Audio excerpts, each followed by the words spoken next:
असतो मा सद्गमय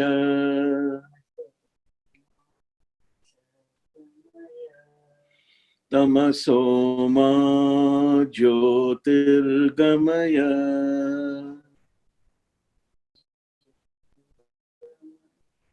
मृत्योर्मामृतं गमय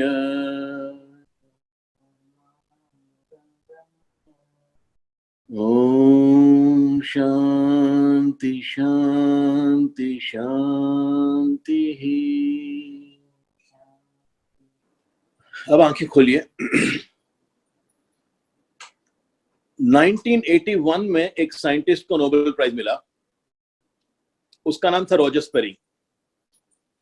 और जिस थियोरी के लिए उसको नोबेल प्राइज मिला, उस थियोरी को उसने नाम दिया था होल ब्रेन थियोरी। इस थियोरी के हिसाब से उसने ये कहा, रॉजर स्पेरी ने, कि मनुष्य के दिमाग में, मस्तिष्क में दो हिस्से होते हैं, लेफ्ट ब्रेन और राइट ब्रेन। अगर आप ब्रेन का पिक्चर देखो तो बीच में एक लाइन दिखेगी, एक हिस्सा लेफ्ट साइड में होता है, एक हिस्सा राइट साइड में होता है।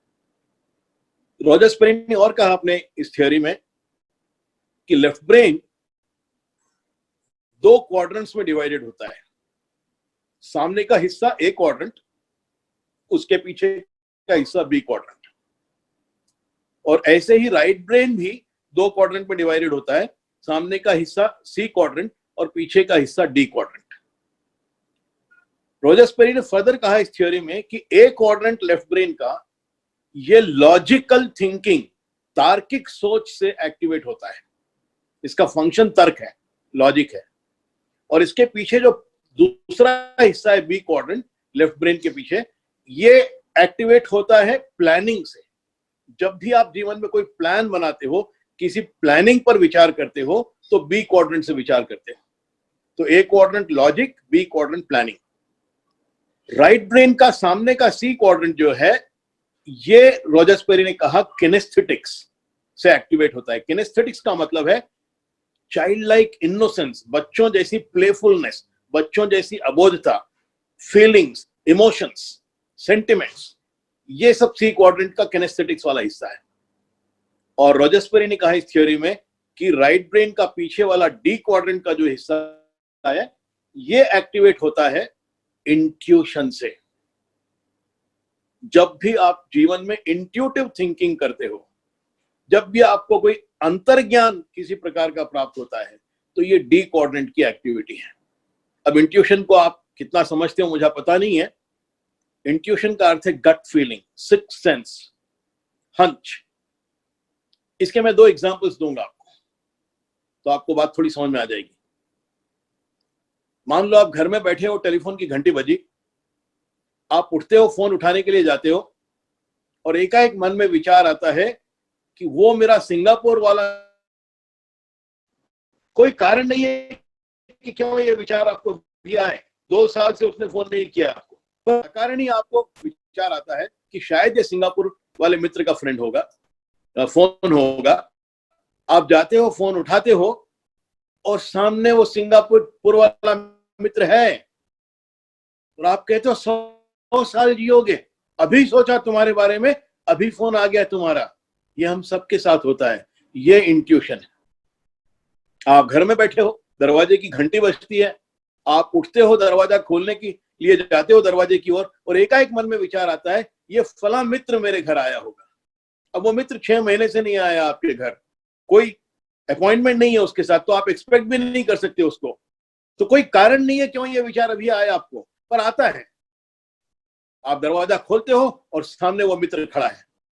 आप कहते हो शैतान को याद करो, शैतान हाजिर, अभी तुम्हारे बारे में सोचा और अभी आ गए तुम।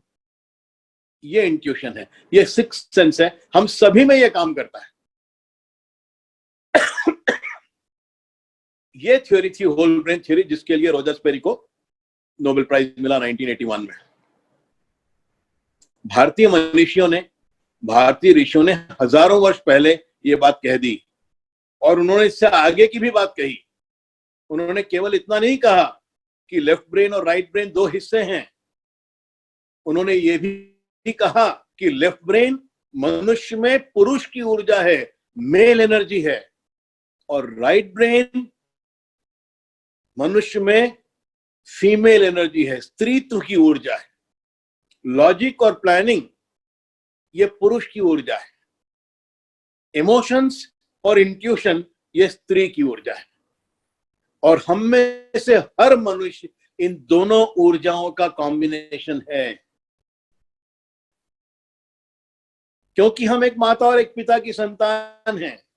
तो हम में एक कंपोनेंट माता की स्त्री की एनर्जी का है, हम में एक कंपोनेंट पिता की पुरुष की एनर्जी का है।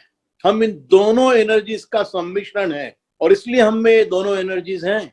बायोलॉजी की भी कहता है, बायोलॉजिकल साइंसेस भी कहती हैं कि आपके हर सेल में 23 पेयर्स ऑफ क्रोमोसोम्स हैं, 23 मां के दिए हुए, 23 पिता के दिए हुए।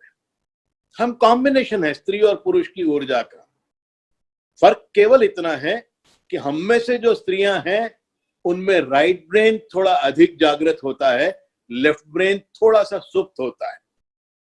हम में से जो पुरुष हैं उनमें लेफ्ट ब्रेन नेचुरली डोमिनेंट होता है और राइट ब्रेन थोड़ा सा डोरमेंट होता है। और इसलिए ये दोनों अधूरे हैं और इसलिए इन दोनों को एक दूसरे की आवश्यकता है, एक दूसरे को पूरा करने के लिए। विश्व में जो झगड़ा चल रहा है कि स्त्री और पुरुष बराबर होने चाहिए, ये बेवकूफी का झगड़ा है। स्त्री और पुरुष कभी बराबर हो नहीं सकते, क्योंकि विधाता ने उनको बराबर नहीं बनाया है। जो स्त्री कर सकती है वो पुरुष कभी नहीं कर सकता, जो पुरुष कर सकता है वो स्त्री कभी नहीं कर सकती।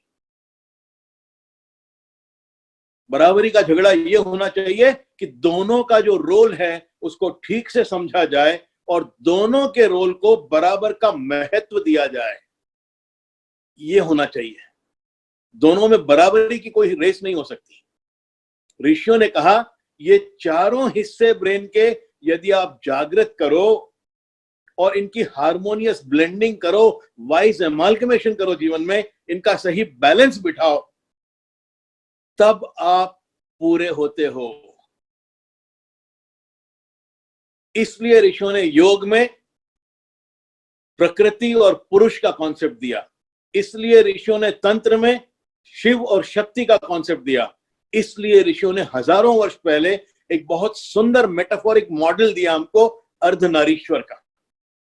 शिव का एक स्वरूप अर्धनारीश्वर का है, एग्जैक्टली 50% शिव, एग्जैक्टली 50% पार्वती। ये वाइज एमाल्गमेशन दोनों एनर्जीज का, दोनों ऊर्जाओं का हम में सही बैलेंस आ जाए, तब जीवन पूरा होता है।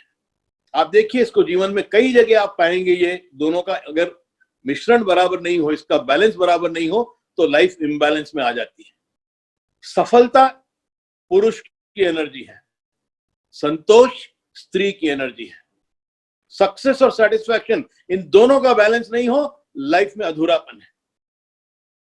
मेरे गुरुजी की डेफिनेशन है, success when you get what you want, you are successful. जो चाहा वो पा लिया तो आप सफल हो गए। जो पाया उसी को चाहने लगे, you like what you get, then you are satisfied. और इन दोनों का कॉम्बिनेशन हो तो लाइफ पूरी है। अचीवमेंट मेल की एनर्जी है, पुरुष की एनर्जी है। एक्सेप्टेंस ये स्त्री की एनर्जी है।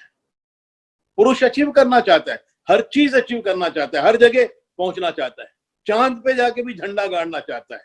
ये पुरुष की एनर्जी है। स्त्री को बोलो चांद पे चलो तो वो पूछेगी वहां शॉपिंग है, शॉपिंग नहीं है तो क्यों जाना है वहां तक धूल फांकने के लिए। उसकी एक्सेप्टेंस, वो जहां है वहां खुश है। अचीवमेंट और एक्सेप्टेंस दोनों का बैलेंस होना चाहिए। पुरुष की एनर्जी तार्किक है, लॉजिकल है। स्त्री की एनर्जी लविंग है, प्रेम है। आप देखते हो घरों में अक्सर ये होता है, आप थके आ रहे हो ऑफिस से, अभी तो खैर लॉकडाउन है तो कोई थके आ रहा आने का सवाल ही नहीं है। आप 24 घंटे छाती पे मूंग दल रहे हो घर में बैठ के। पर नॉर्मल वर्किंग डे में आप थके आ रहे हो ऑफिस से घर वापस आते हो और आते ही स्त्री की सारी दुख भरी कहानी शुरू हो जाती है। आज इतनी परेशानी हुई, नल में पानी नहीं आया, गैस खत्म हो गई, इलेक्ट्रिसिटी चली गई, गर्मी गर्मी में पसीने पसीने बेहाल, बहुत मेरी हालत खराब हो गई। और पुरुष क्या करता है, उसको लॉजिकल सॉल्यूशन देता है। वो कहता है कि इलेक्ट्रिसिटी चलेगी तो इन्वर्टर किस लिए लगाया हुआ है, ठीक है वो काम नहीं कर रहा है तो मैकेनिक को बुला के करवा लेना चाहिए था ना ठीक उसको। नल में पानी नहीं आया तो टैंकर वाले का फोन नंबर लिखा है डायरी में, फोन कर देती वो टैंकर भर जाता तुम्हारा सम्प पानी से। काम वाली बाई नहीं आई तो पड़ोस के घर में देखो ना कितनी सुंदर काम वाली बाई है, कितनी सुंदर, वो ज्यादा इंपॉर्टेंट, तो उसको लगा लो काम पर। लॉजिकल सॉल्यूशन देता है पुरुष स्त्री को, और वो समझता है कि उसको ये सारे सॉल्यूशन पता नहीं है, उसको ये सारे सॉल्यूशन पता है, वो फिर भी अपना सारा दुख आपसे शेयर कर रही है तो वो सिर्फ चाहती है कि आप सहानुभूति से मेरी बात सुनो, that's all, you don't have to give any solutions. पर जहां लव चाहिए आप लॉजिक ऑफर करते हो, और इसलिए कुरुक्षेत्र है घर में। पुरुष की थिंकिंग रैशनल है, तार्किक है, स्त्री की थिंकिंग इंट्यूटिव है। ये दोनों अलग अलग एनर्जीज हैं। पुरुष एनालिटिकल है, स्त्री सिंथेसाइजिंग है, वो सारी बातों को जोड़ के देखती है। पूरी कहानी को सुन के एक साथ डिसाइड करती है। आप घर लेट आते हो ऑफिस से, और फिर आप बहाने बनाते हो, बॉस ने रोक लिया, क्या करूं बहुत काम था, वो सब निपटाना पड़ा, घंटा डेढ़ घंटा वहां लेट हो गई, फिर उसके बाद आ रहा था गाड़ी पंचर हो गई, के पास गया, फिर गाड़ी ठीक कराई, फिर निकल के आ रहा था पेट्रोल खत्म हो गया, फिर दूर गया पेट्रोल भर के लाया, थका हारा, अभी मैं रात को 10 साढ़े 10 बजे घर पहुंचा हूँ, बहुत थक गया, सुनती है। और फिर वो सोचती है ज्यादा डिटेल दे रहा है आज, जरूर कहीं ना कहीं कुछ गड़बड़ है। वो सिंथेसाइजिंग है, एनालिटिकल नहीं है। तो दोनों एनर्जीज अलग हैं, और इन दोनों का वाइस एमालगमेशन हो, हार्मोनियस ब्लेंडिंग हो, तब जीवन पूरा होता है। इसलिए अर्धनारीश्वर 50% पुरुष 50% स्त्री, इस कॉम्बिनेशन को, इस मॉडल को, इस मेटाफोर को ऋषियों ने कहा है पूर्ण पुरुष है। पूर्ण पुरुष, द कंप्लीट मैन। यही मॉडल यूज किया रेमंड्स वालों ने अपनी एडवर्टाइजिंग में। अगर आप रेमंड्स की एडवर्टाइजमेंट देखो तो उनकी बायलाइन है द कंप्लीट मैन। बहुत साल पहले वो एक बूढ़ा स्कूल प्रिंसिपल बताते थे एडवर्टाइजमेंट में अपने, बहुत डिसिप्लिन, स्ट्रिक्ट डिसिप्लिन वाला प्रिंसिपल है। डिसिप्लिन मतलब मेल एनर्जी, लॉजिक और प्लानिंग है, पर स्कूल के छोटे छोटे बच्चों के साथ उसका गहरा भावनात्मक संबंध है। तो एक दिन उसका ट्रांसफर हो गया, वो स्कूल जो छोड़ के जा रहा है उसको स्वयं को बुरा लग रहा है, और सारे स्कूल के बच्चे उसके पीछे दौड़ के जाते हैं। गेट पे एक बच्चा उसको रोकता है, एक चिट्ठी देता है हाथ में, और वो चिट्ठी खोल के पढ़ता है, उसमें लिखा है don't leave us and go, हमें छोड़ के मत जाओ। तो डिसिप्लिन, मेल एनर्जी, बच्चों के साथ इमोशनल बॉन्डिंग, फीमेल एनर्जी, इन दोनों का कॉम्बिनेशन, फिर रेमंड्स की लाइन आती है द कंप्लीट मैन।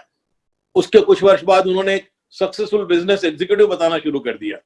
अब बिजनेस में सक्सेस मतलब लॉजिक और प्लानिंग, मेल एनर्जी।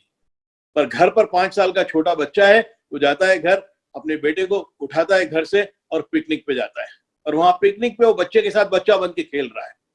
तो ये चाइल्ड लाइक इनोसेंस, ये फीमेल एनर्जी, बिजनेस में सक्सेस, ये मेल एनर्जी, इन दोनों का कॉम्बिनेशन, और फिर रेमंड्स की लाइन आती है द कंप्लीट मैन। तो जीवन में पूरा पुरुष बनना, ये लेफ्ट और राइट ब्रेन की हार्मोनियस ब्लेंडिंग हो जीवन में, ये इस थियरी है। इसके प्रैक्टिकल एप्लीकेशन बहुत हैं जीवन में। एक, यदि आप इस थियरी को ठीक से डाइजेस्ट कर लो तो घर में स्त्री पुरुष के, पति पत्नी के जो झगड़े होते हैं, ये काफी कुछ हद तक कम हो जाएंगे, क्योंकि आप समझ में आएगा आपको कि स्त्री कुछ बोल रही है तो वो क्या बोल रही है, और स्त्री के समझ में आएगा कि पुरुष कुछ बोल रहा है वो तो क्यों बोल रहा है, इन दोनों की एनर्जी क्या है। दूसरा इसका यूज है पेरेंटिंग के फील्ड में। बच्चे यदि बहुत शरारती हैं, धमाचौकड़ी सुबह से शाम तक मचाते हैं, तो थोड़ी मेल एनर्जी उनमें अधिक है। तो उनको संगीत सिखाओ, उनको नृत्य सिखाओ, पोएट्री में इंटरेस्ट दो, ड्राइंग पेंटिंग सिखाओ, ये फीमेल एनर्जी की एक्टिविटीज है। और यदि बच्चा बहुत ही शर्मीला है, 2-3 लोगों के सामने मुंह खोल के बोल नहीं सकता, तो उसकी फीमेल एनर्जी एडिशनल है, तो उसको लॉजिक, चेस सिखाओ। ये कॉम्बिनेशन, हम तो खैर डीएमआईटी की रिपोर्ट में 10 हिस्से मानते हैं ब्रेन के, और उसका बहुत ज्यादा हिस्से और ज्यादा डिटेल एनालिसिस करके एडवाइस करते हैं। पर ये बैलेंस क्रिएट करना पेरेंटिंग में भी इसका एक रोल है। सबसे महत्वपूर्ण रोल इस थियरी का उपयोग है जीवन में अपने लक्ष्यों की प्राप्ति के लिए कैसे यूज करोगे? आपका जो भी लक्ष्य हो जीवन में, जब उसको प्राप्त करने का आप प्रयास करते हो तो आपको दो प्रकार की, दो कैटेगरीज की सिचुएशन से निपटना पड़ता है। और जीवन की सारी परिस्थितियां दो ही कैटेगरीज में डिवाइड हो सकती हैं, तीसरी कोई कैटेगरी नहीं है जीवन में। पहली कैटेगरी उन परिस्थितियों की है जो आपके वश में हैं, आपके कंट्रोल में हैं, और दूसरी कैटेगरी उन परिस्थितियों की है जो आपके वश के बाहर हैं, जिन पर आपका वश नहीं है। और फॉर्चुनेटली अनफॉर्चुनेटली दोनों ही प्रकार की परिस्थितियों का परिणाम पर असर पड़ता है। जो परिस्थितियां वश में हैं वो भी परिणाम पर असर डालती हैं, जो परिस्थितियां वश में नहीं हैं उनका भी असर परिणाम पर पड़ता है। आपको एक एग्जांपल देता हूं। मान लो कोई स्टूडेंट है और वो किसी एग्जामिनेशन में अपियर होने जा रहा है। उसका गोल है कि अधिक से अधिक मार्क्स वो स्कोर करे अपने एग्जामिनेशन में। अब उसके वश में क्या परिस्थितियां हैं? वश में परिस्थितियां हैं, वो सिलेबस देखेगा, एक एक चैप्टर को ठीक से प्रिपेयर करेगा, दूसरी बार रिवाइज करेगा, तीसरी बार रिवाइज करेगा, पिछले एग्जामिनेशन के मॉडल क्वेश्चन पेपर्स मंगाएगा, उनको अटेम्प्ट करेगा ताकि वो समय की सीमा और किस प्रकार का उसका फॉर्मेट होता है उससे परिचित हो जाए। परीक्षा के दिन सुबह सुबह जल्दी उठेगा, शांति से पढ़ाई करेगा, टाइम से आधा घंटा पहले अपने घर से निकलेगा, समय पर एग्जामिनेशन हॉल में पहुंचेगा, अपनी सीट ढूंढेगा, बैठेगा, आंखें बंद करेगा, माइंड को काम करेगा, उसके बाद अपने आप को प्रिपेयर करेगा एग्जामिनेशन में अपियर होने के लिए। ये सारी परिस्थितियां वश में हैं और इन सारी परिस्थितियों को आप किस ढंग से हैंडल करते हो ये तय करेगा कि आपको कितने मार्क्स आएंगे एग्जाम में। दूसरी परिस्थितियां वो हैं जो आपके वश के बाहर है। आप सुबह उठो और एकाएक तेज स्प्लिटिंग हेडेक है, 103 डिग्री बुखार है, क्या कर लोगे? आप आधा घंटा पहले भी घर से निकलो एग्जामिनेशन सेंटर जाने के लिए और रास्ते में आप जा रहे हो अपनी गाड़ी पर और सामने से रॉन्ग साइड दूसरी गाड़ी आती है, आपकी गाड़ी को टक्कर मारती है, गिर जाते हो, उसके बाद अगला आधा घंटा, 1 घंटा हॉस्पिटल, उसके बाद पुलिस स्टेशन, क्या कर लोगे? चलो आप पहुंच भी गए एग्जामिनेशन में और बैठे अपना एग्जामिनेशन पेपर देखा, सारे क्वेश्चंस आउट ऑफ सिलेबस, जो आपने प्रिपेयर किया वो तो है ही नहीं कहीं पर, सारे क्वेश्चंस आउट ऑफ सिलेबस, और बाद में फिर वो सबको ग्रेस मार्क्स देंगे। तो जिन्होंने प्रिपेयर किया उनको भी मिले ग्रेस मार्क्स, जिन्होंने प्रिपेयर नहीं किया उनको भी मिले ग्रेस मार्क्स। चलो किसी तरह आपने क्वेश्चन पेपर आंसर किया और वो एग्जामिनर के पास गया, वो अपनी पत्नी से लड़कर फिर आपकी आंसर शीट वो उठाता है अपने हाथ में और सारे काले पीले लाल उसमें मार्क्स डालता है, क्या कर लोगे आप? चलिए उसने कुछ मार्क्स दे दिया आपको, वो डेटा सेंटर में जाते हैं, डेटा एंट्री ऑपरेटर आपके मार्क्स किसी और के खाते में डाल देता है, किसी और के मार्क्स आपके खाते में डाल देता है, क्या कर लोगे आप? जो परिणाम आपको मिला है उसमें उन परिस्थितियों का भी योगदान है जो आपके वश में है कि उनको आपने कैसे हैंडल किया है, और उन परिस्थितियों का भी योगदान है जो आपके वश के बाहर है। तो सफलता का अधिकतम पॉसिबिलिटी उस समय है जब आपके पास वो टेक्नोलॉजी हो जिससे आप उन परिस्थितियों को हैंडल कर सको जो आपके वश में है, और वो टेक्नोलॉजी भी हो जिससे आप उन परिस्थितियों को हैंडल कर सको या एड्रेस कर सको जो आपके वश के बाहर है।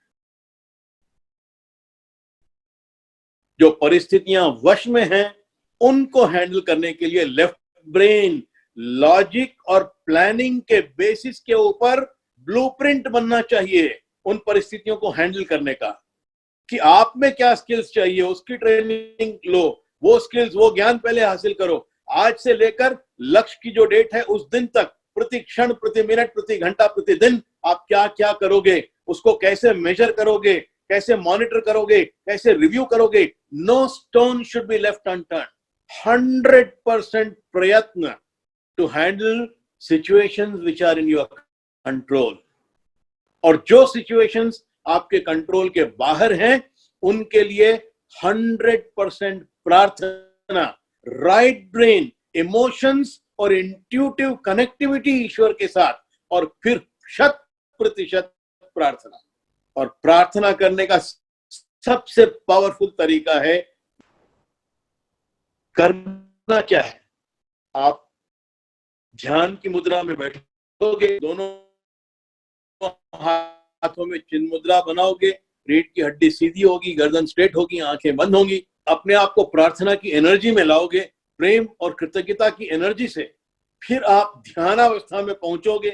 जागृत से शुरू हुआ, ध्यान तक पहुंचे, और ध्यानावस्था में पहुंचने के बाद आप अपनी सफलता का अंतिम दृश्य बिल्कुल साफ साफ देखोगे। ये देखोगे कि आप सफल हो चुके।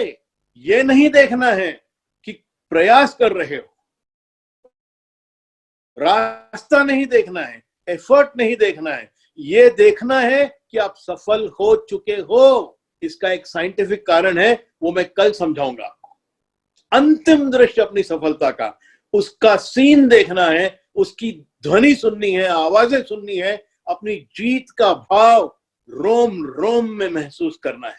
इस दृश्य को जितना साफ देख सको उतना साफ देखना है, जितना रियल बना सको उतना रियल बनाना है, मैग्नीफाई करना है, एम्पलीफाई करना है, रोम रोम में देखना है, शरीर के चित्त के कण कण में महसूस करना है।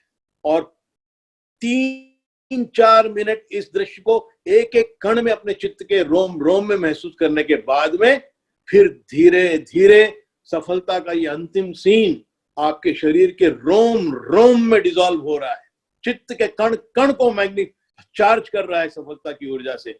ये महसूस करने के बाद धीरे धीरे पूरा सीन डिसॉल्व हो जाए आपके शरीर में, आपकी चित्त में। उसके बाद धीरे धीरे ध्यान में से बाहर आना है। ये जो आप 20 मिनट का एक्सरसाइज करोगे, मेरी बात याद रखिए, आपने अपने जीवन में चमत्कारों को ऑर्डर किया है। आपने अपने जीवन में चमत्कार ऑर्डर किया है। कैसे काम करता है, इसकी फिलॉसफी, इसका अध्यात्म आपको अब समझाऊंगा। नंबर 1, आप ध्यान में जाते हो, अवचेतन मन में, सबकॉन्शियस माइंड में जाते हो, और वहां जाकर एक धारणा, एक विचार, अपनी सफलता का अंतिम सीन देखते हो। आपकी चेतना पूरी अनवरत उस एक विचार में, उस एक विचार की तरफ जा रही है। बहुत पावर आपने ब्रह्मांड में रिलीज कर दिया है, एक्स्ट्राऑर्डिनरी पावर आपने अपने अवचेतन विचार का, अपनी धारणा का, अपने विजुअलाइजेशन, अपने दृष्टिकरण के माध्यम से आपने सारे ब्रह्मांड में बहुत पावर रिलीज कर दिया है। पहला कारण। दूसरा कारण, आपका मन इस सारे विश्व का सबसे पावरफुल ट्रांस रिसीवर है। ट्रांस रिसीवर आप समझते हो, वो जो ट्रांसमिट भी करता है और वो जो रिसीव भी करता है। आपका मन आपके मन में सोचे हुए हर विचार को सारे ब्रह्मांड के हर मन में ट्रांसमिट कर देता है, और सारे ब्रह्मांड के हर मनुष्य के मन का हर सोचा हुआ विचार आपके मन में रिसीव भी होता है। आपके मन की ये इनफाइनाइट कैपेबिलिटी है हर विचार को ट्रांसमिट करने की और हर विचार को रिसीव करने की। आपको पता नहीं चलता, क्योंकि चेतनावस्था में ये नहीं होता है, ये सबकॉन्शियस लेवल पर होता है, तो आपको पता नहीं रहता। पर हर विचार जो आप सोच रहे हो आप ट्रांसमिट कर रहे हो, और हर विचार जो कोई और सोच रहा है वो आप रिसीव कर रहे हो। इसके 2 उदाहरण मैंने आपको इंट्यूशन में दिए थे इस सेशन के शुरुआत में। वहां क्या हो रहा है, आपका मित्र सिंगापुर में बैठा है, वो फोन करने से पहले सोचता है कि मैं अपने मित्र को फोन करूंगा। उसके मन ने ये विचार ट्रांसमिट कर दिया है, आपके मन में वो विचार रिसीव हो गया है सबकॉन्शियस लेवल पर आपको पता नहीं है। फोन की घंटी बजती है और वो जो सबकॉन्शियस लेवल पर विचार था वो उछल कर आपकी चेतना में कॉन्शियस लेवल पर आ जाता है, और आप फोन की तरफ जा रहे हो और एकाएक मन में विचार आता है, अरे ये सिंगापुर वाला मित्र होगा। आप फोन उठाते हो और वो सामने है दूसरी तरफ, और आप कहते हो 100 साल जियोगे। अभी सोचा तुम्हारे बारे में और अभी फोन आ गया। कोई जादू नहीं है, कोई मिरेकल नहीं है, आपका मन ट्रांस रिसीवर है। आपका फ्रेंड, आपका मित्र आपके घर आने का विचार करता है, उसके मन ने विचार ट्रांसमिट कर दिया है, आपके मन में लैंड हो गया है, विचार रिसीव हो गया है, पर आपको पता नहीं है क्योंकि सबकॉन्शियस लेवल पे हुआ है। वो आता है, आपके घर दरवाजे की घंटी बजाता है और ये ट्रिगर करता है, उस विचार को उछालकर आपकी जागृत अवस्था में आपके मन में ला लेता है। आप दरवाजे की तरफ जा रहे हो और एकाएक विचार आता है कि अरे मेरा वो फला मित्र आया होगा। आप दरवाजा खोलते हो, वो सामने खड़ा है। आप कहते हो शैतान को याद किया, शैतान हाजिर। कोई जादू नहीं है, आपका मन ट्रांस रिसीवर है। और इसलिए जागृत से ध्यानावस्था तक पहुंच जाते हो, अवचेतन मन, सबकॉन्शियस माइंड की शक्तियां आपको प्राप्त हो जाती हैं। आपके विचारों में सबकॉन्शियस माइंड का पावर आ जाता है और उस ध्यानावस्था में आप अपने जीवन का सबसे महत्वपूर्ण गोल अचीव हो चुका ये दृश्य देखते हो, तो आपका मन आपकी इस प्रार्थना को, आपकी इस विजुअलाइजेशन को सारे ब्रह्मांड को ट्रांसमिट कर देता है। ये करोड़ों व्यक्तियों के मन में ये विचार लैंड हो जाता है और उनमें से कई व्यक्ति ऐसे हैं जो उन परिस्थितियों को हैंडल कर सकते हैं जो आपके वश के बाहर हैं पर उनके वश में है। और ये प्रार्थना उन तक जब पहुंचती है, उनकी अंतरात्मा से उनको प्रेरणा मिलने लगती है उन परिस्थितियों को हैंडल करने की। उनमें से कोई व्यक्ति उन परिस्थितियों को हैंडल करता है जो उसके वश में है पर आपके वश के बाहर है, और वो घटना आपके सामने संयोग के रूप में प्रकट होती है। आपका प्रयत्न उन परिस्थितियों को एड्रेस करता है जो आपके वश में है, आपकी प्रार्थना उन परिस्थितियों को एड्रेस करती है जो आपके वश के बाहर है, उन व्यक्तियों के द्वारा जिनके वश में वो परिस्थितियां हैं, और वो आकार के रूप में है। और आप फास्ट ट्रैक पर निकल जाते हो अपने लक्ष्यों की सफलता की ओर। ये तरीका है, इस ढंग से मेडिटेशन काम करता है।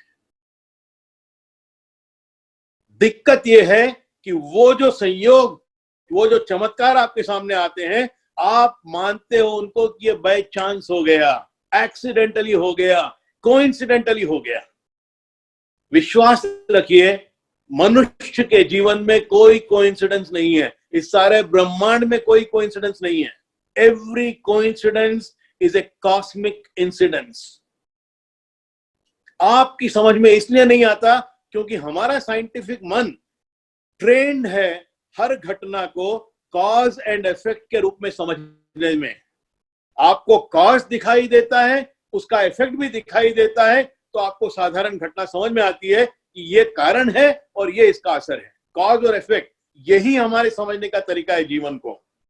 संयोग जब घटित होते हैं, मिरेकल जब आपके सामने आते हैं, चमत्कार जब आपके सामने आते हैं, तब आपको इफेक्ट तो दिखता है, कॉज दिखाई नहीं देता। क्या हुआ, असर तो नजर आता है पर कारण दिखाई नहीं देता। और क्योंकि कारण आपके संज्ञान में नहीं है, इसलिए आप इस इफेक्ट को चमत्कार, संयोग, बाय चांस, एक्सीडेंट, कोइंसिडेंस करके डिसमिस कर देते हो। इस ब्रह्मांड में कोई कोइंसिडेंस नहीं है। Every coincidence is a cosmic incidence. आपको इफेक्ट नजर आ रहा है, आपको कॉज दिखाई नहीं देता है, इसलिए आप उसको समझ नहीं पाते। तो जब आप मेडिटेशन में विजुअलाइजेशन करने लगोगे, अपनी प्रार्थनाओं को उन व्यक्तियों के मनों में पहुंचाने लगोगे जिनके कंट्रोल में वो सिचुएशन है जो आपके कंट्रोल के बाहर है, और वो लोग उन सिचुएशंस को हैंडल करने लगेंगे, तो ये जो संयोग आपके सामने आएंगे, इनकी फ्रीक्वेंसी बढ़ जाएगी। ये जो चमत्कार घटित होना शुरू होंगे आपके जीवन में, इनकी फ्रीक्वेंसी बढ़ जाएगी और आप अपने लक्ष्यों की तरफ फास्ट ट्रैक मूवमेंट में निकल जाओगे। इस बात को थोड़ा और गहराई से समझाने के लिए मैं एक और उदाहरण दूंगा आपको। हम सब इंटरनेट यूज करते हैं। इंटरनेट क्या है? www, world wide web. World wide web में सारी इंफॉर्मेशन दुनिया की, सब कुछ वहां पर है। आपके पास एक कंप्यूटर है, उस कंप्यूटर में एक मॉडेम है, उस मॉडेम के द्वारा आप कनेक्शन डायल अप करते हो और लॉग ऑन हो जाते हो www को। लॉग ऑन होने के बाद आप जो चाहो इंफॉर्मेशन अपलोड कर सकते हो वर्ल्ड वाइड वेब पर, जो चाहो आप इंफॉर्मेशन डाउनलोड कर सकते हो वर्ल्ड वाइड वेब से। यही इंटरनेट है। हम सब का एक इनर नेट कनेक्टिविटी है ब्रह्मांड के साथ। ऊर्जा के लेवल पर, एनर्जी के लेवल पर सारा ब्रह्मांड कनेक्टेड है, सारा ब्रह्मांड एक है, वायर्ड अप है, कनेक्टेड है। एनर्जी के लेवल पर, मैटर के लेवल पर हमारा शरीर ये एक कंप्यूटर है, हमारा मन ये मॉडेम है, और हमारा मेडिटेशन, जागृत से ध्यानावस्था में पहुंचना, ये डायल अप कनेक्शन है। और आप जैसे ही ध्यानावस्था में पहुंचते हो, you log on to the creation through your inner net connectivity. और फिर वहां जो आप विजुअलाइज करते हो, वहां जो आप प्रार्थना करते हो, वो प्रार्थना सारे ब्रह्मांड के इनर नेट पर अपलोड हो गई है, और वहां से कई व्यक्तियों के मनों में डाउनलोड हो जाएगी, जो उन परिस्थितियों को हैंडल कर सकते हैं जो उनके वश में है पर आपके वश के बाहर है, और उनको अंदर से प्रेरणा, इंस्पिरेशन मिलने लगेगी उन परिस्थितियों को हैंडल करने की। उनमें से कोई व्यक्ति उन परिस्थितियों को हैंडल करेगा, और वो घटना आपके सामने चमत्कार के रूप में आपके सामने आएगी, मिरेकल के रूप में आपके सामने आएगी। You have ordered miracles in your life through the device of meditation.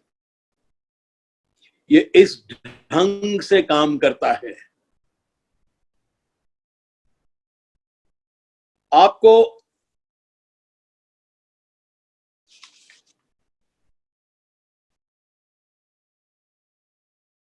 पता नहीं चलेगा कि काम कर रहा है। अगर आप सेंसिटिव हो, अगर आप बहुत जागृत हो और ध्यान से अपने जीवन को देख रहे हो, तो आप पाओगे कि आपके जीवन में चमत्कार बढ़ जाएंगे, संयोग बढ़ जाएंगे, मीनिंगफुल कोइंसिडेंसेस बढ़ जाएगी, इनकी फ्रीक्वेंसी बढ़ जाएगी आपके जीवन में। मैं आपको 2 एग्जाम्पल्स दूंगा।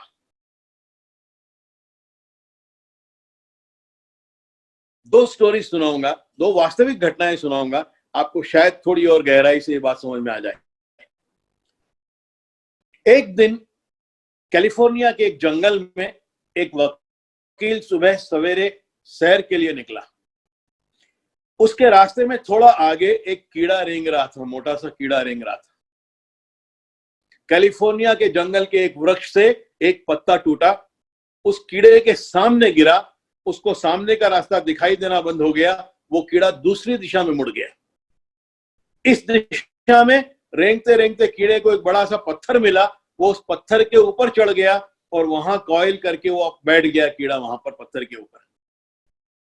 वकील सैर करते करते उसको थोड़ी थकान महसूस हुई, उसको लगा आराम करना चाहिए, वो गया और उसी पत्थर के ऊपर बैठ गया जिस पे कीड़ा बैठा था। कीड़ा उसके नीचे दब गया और मर गया। वकील सैर के बाद घर वापस लौटे, कपड़े बदल रहे थे तो देखा कि पैंट के ऊपर धब्बा लगा हुआ है। तो उन्होंने अपने कपड़े बदले, पैंट ली और नियरेस्ट लॉन्ड्री के पास गए पैंट को धुलने के लिए देने के लिए। लॉन्ड्री पर वकील की मुलाकात एक लड़की से हुई।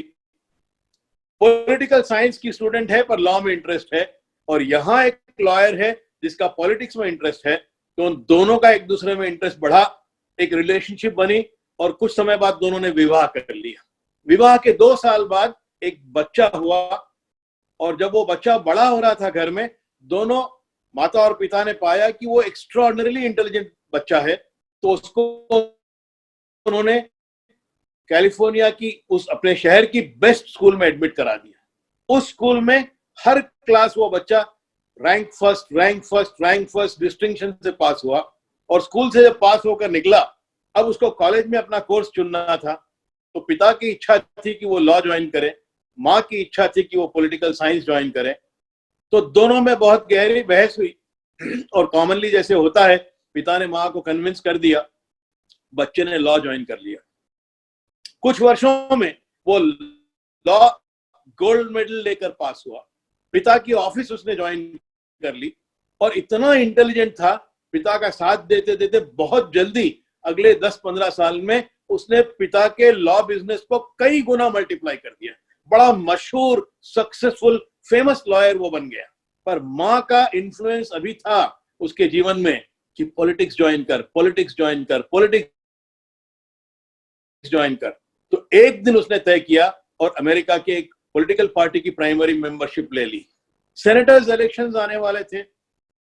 उस पार्टी को लगा कि ये सही कैंडिडेट है क्योंकि प्रसिद्ध लॉयर है, पैसे वाला है, नाम यश कीर्ति बहुत कुछ है, लोग जानते हैं इसको, तो उन्होंने उसको सेनेटर का टिकट दे दिया इलेक्शन में लड़ने के लिए।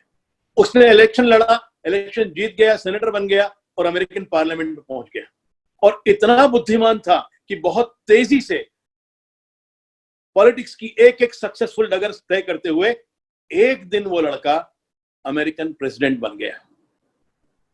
अब इस पूरी कहानी में यदि आज मैं आपसे कहूं कि क्योंकि कैलिफोर्निया के जंगल में एक दिन सुबह एक वृक्ष से एक पत्ता टूटा, इसलिए रिचर्ड निक्सन अमेरिका के 37वें राष्ट्रपति बने,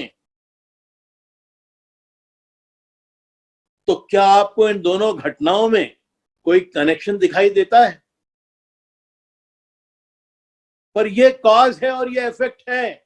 वो पत्ता नहीं टूटता तो वो कीड़ा नहीं मुड़ता, वो कीड़ा नहीं मुड़ता तो पत्थर पे नहीं जाता, वो पत्थर पे नहीं जाता तो वकील की पैंट पे धब्बा नहीं लगता, धब्बा नहीं लगता तो वकील लॉन्ड्री नहीं जाते, लॉन्ड्री पे वो लड़की नहीं मिलती तो शादी नहीं होती, निक्सन नहीं होते।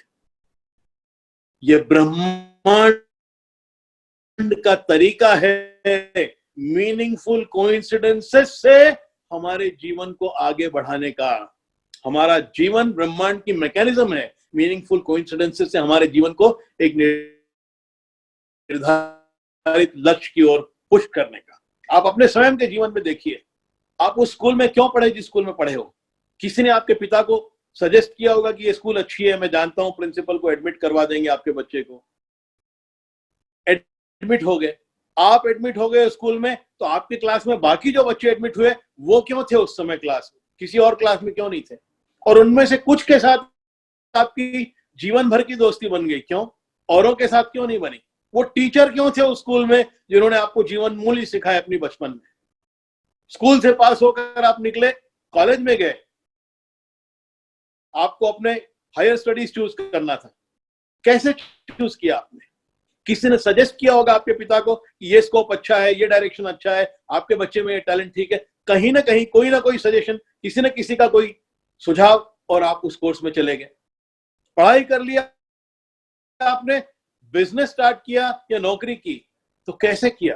किसने आपको सजेस्ट किया कि ये बिजनेस आपके लिए सही है? कहां से आपको ये इंफॉर्मेशन मिली कि ये बैंक आपको लोन दे देगी? या इंटरव्यू में गए तो क्यों वो लोग पैनल में थे? किसी भी इंटरव्यू में पहले 3 सेकंड में पैनल तय कर लेता है कि इसको नौकरी पे रखना है कि नहीं रखना है। अगर रखना है ऐसा विचार उनके मन में आता है तो वही प्रश्न पूछते हैं जो रखे जाने के लिए आवश्यक है, और नहीं रखना है ये विचार आता है तो उनके प्रश्नों की श्रृंखला बदल जाती है। तो कैसे आपको अपनी पहली जॉब मिली, कैसे आपने पहला बिजनेस स्टार्ट किया, क्या क्या संयोग घटित हुए, कैसे आपके बड़े बड़े कस्टमर्स आपको मिले, ये सारी घटना, कैसे आपने विवाह किया उस व्यक्ति से जिसके साथ आपका विवाह हुआ। कहीं लड़की वाले का कोई रिश्तेदार कोई लड़के वाले के रिश्तेदार से मिला होगा और उन्होंने कहा होगा लड़की वालों के रिश्तेदार ने कि हमारे संबंधों में, हमारे रिलेटिव्स में एक लड़की है, सुंदर है, सुशील है, गृह कार्य में निपुण है, पढ़ी लिखी है, कल्चर्ड है। और इधर से यहां से भी इन्होंने कहा होगा लड़के वालों के किसी रिश्तेदार ने कि हाँ, हमारे रिश्तेदारों में भी एक लड़का है, पढ़ा लिखा है, कमाऊ है, सुसंस्कृत है, अच्छा लड़का है। वो बाद में पता चला आपको कि दोनों झूठ बोल रहे थे, पर उनके झूठों ने आपकी शादी करवा दी, आपका विवाह करवा दिया। कितने मीनिंगफुल कोइंसिडेंस होते हैं मनुष्य के जीवन में जो उसको जीवन में आगे एक सुनिश्चित लक्ष्य की तरफ बढ़ाते हैं। ये मीनिंगफुल कोइंसिडेंस ये है आपको जीवन में आगे बढ़ाने का, और ब्रह्मांड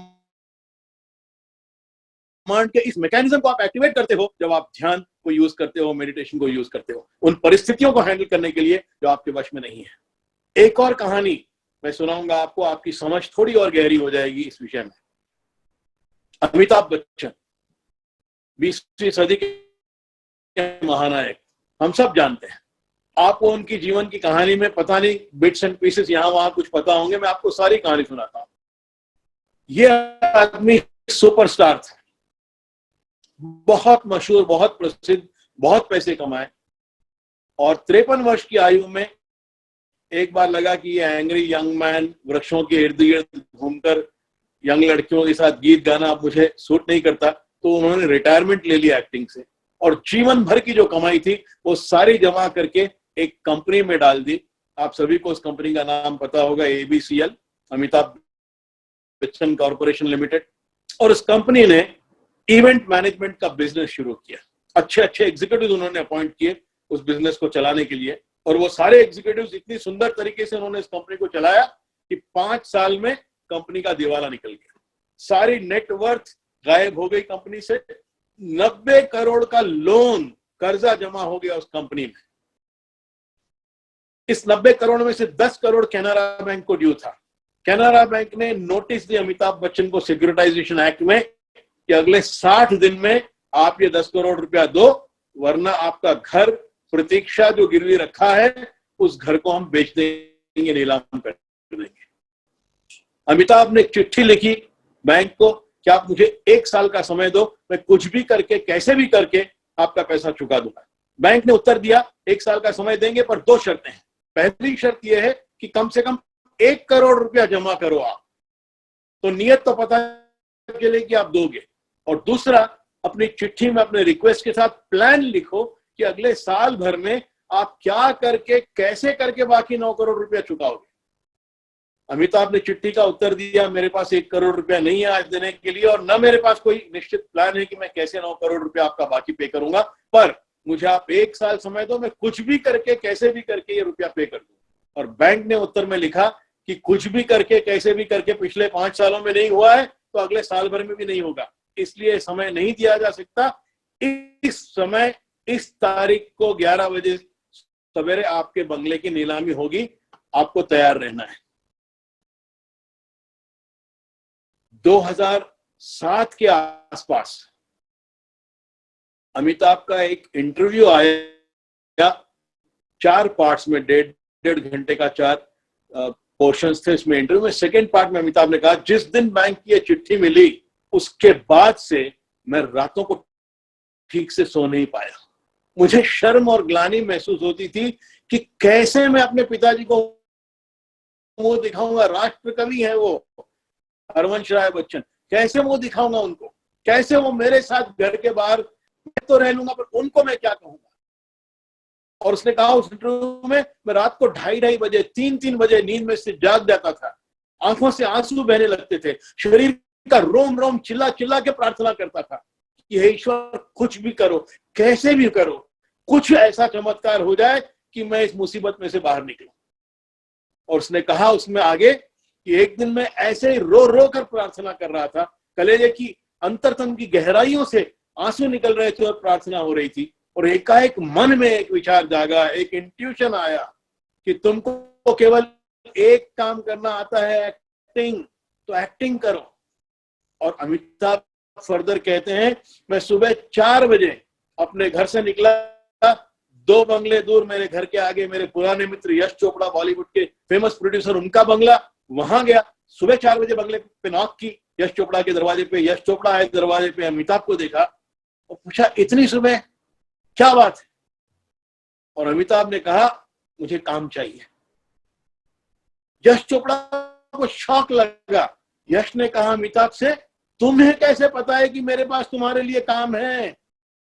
अभी कल ही मैंने अपनी नई फिल्म के लिए एक रोल लिखा था और उस रोल में मुझे लग रहा था कि तुम सबसे अच्छे सूट करोगे उस रोल के लिए, और आज मैं तुमसे बात करने ही वाला था कि क्या तुम्हें एक्टिंग में इंटरेस्ट है, फिर से करना चाहोगे एक्टिंग, और सुबह 4 बजे तुम आके मुझसे पूछ रहे हो काम चाहिए।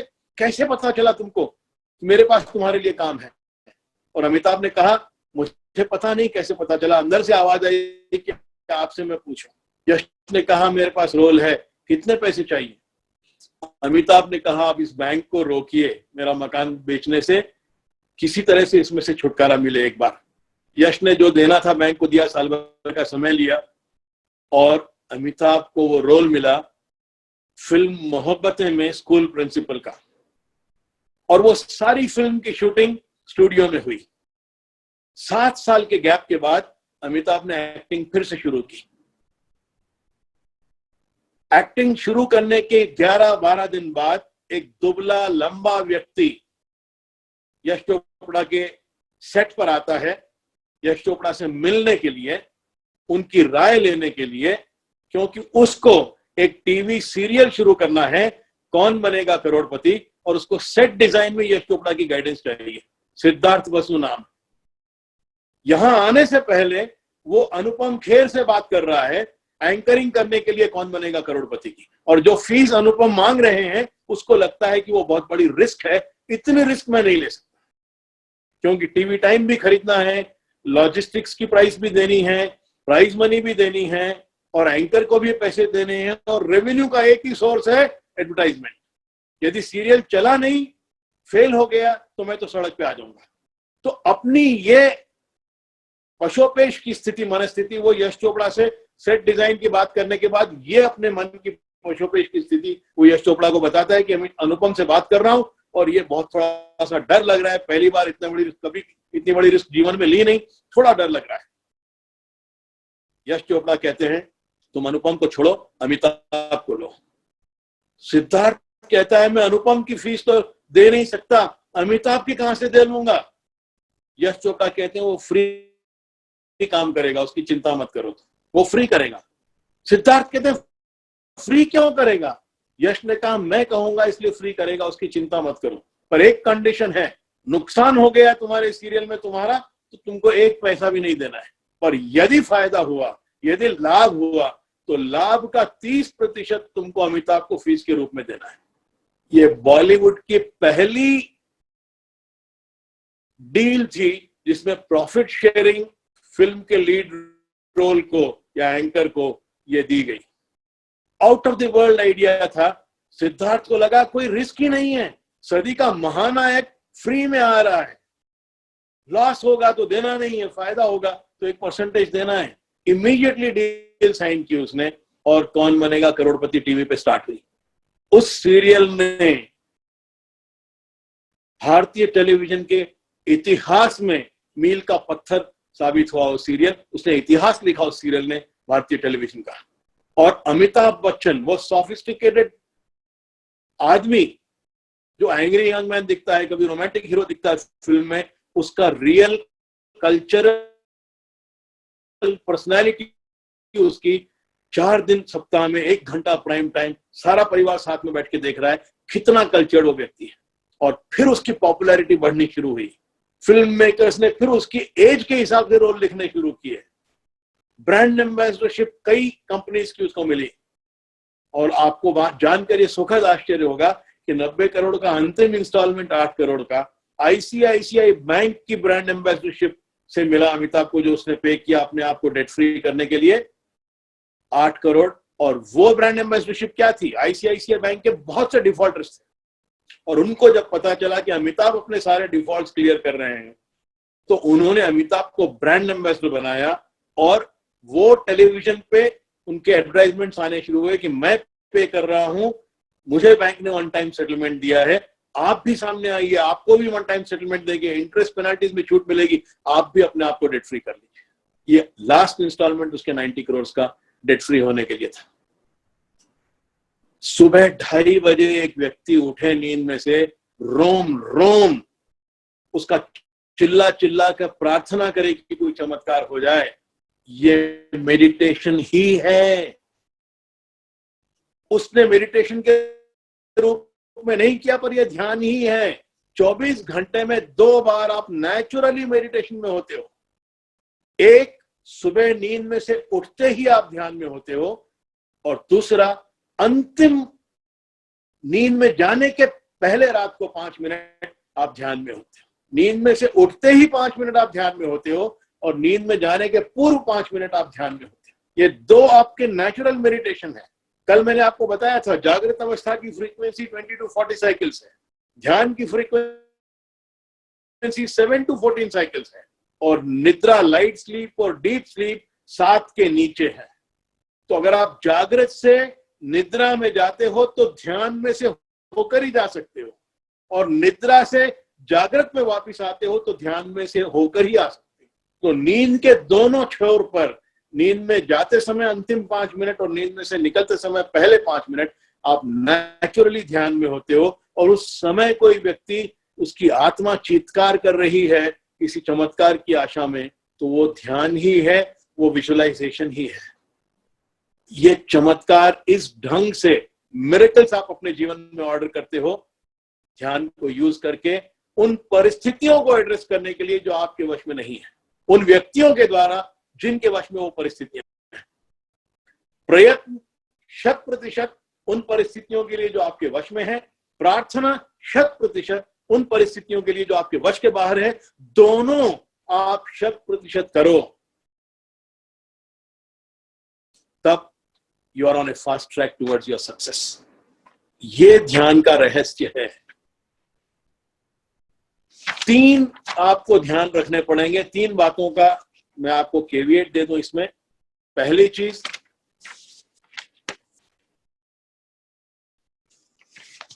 कभी जीवन में यह मत सोचिए कि प्रयत्न प्रार्थना का रिप्लेसमेंट है या प्रार्थना प्रयत्न की रिप्लेसमेंट है।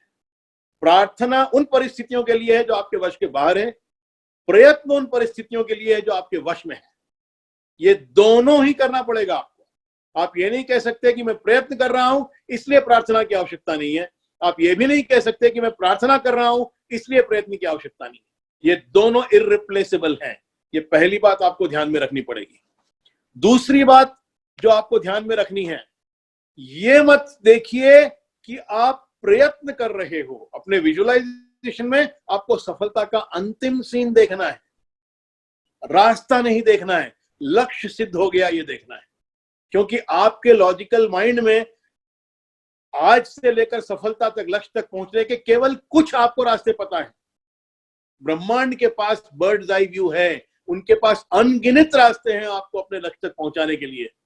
तो यदि आप रास्ता विजुअलाइज करते हो कि आप प्रयास कर रहे हो कि इस रास्ते से जा रहे हो और लक्ष्य तक पहुंचने का प्रयास कर रहे हो, तो आप यूनिवर्स को, ब्रह्मांड को लिमिट कर देते हो। आपको अंतिम सीन देखना है। ब्रह्मांड को तय करने दो कि कौन सा चमत्कार, कौन सा मिरेकल, कौन सी मीनिंगफुल कोइंसिडेंस आपको अपने लक्ष्य तक पहुंचाने में सबसे शॉर्टकट है। आपको पता भी नहीं है उसका। आप केवल प्रयत्न करो और अब प्रार्थना में अपने अंतिम सीन को विजुअलाइज करो।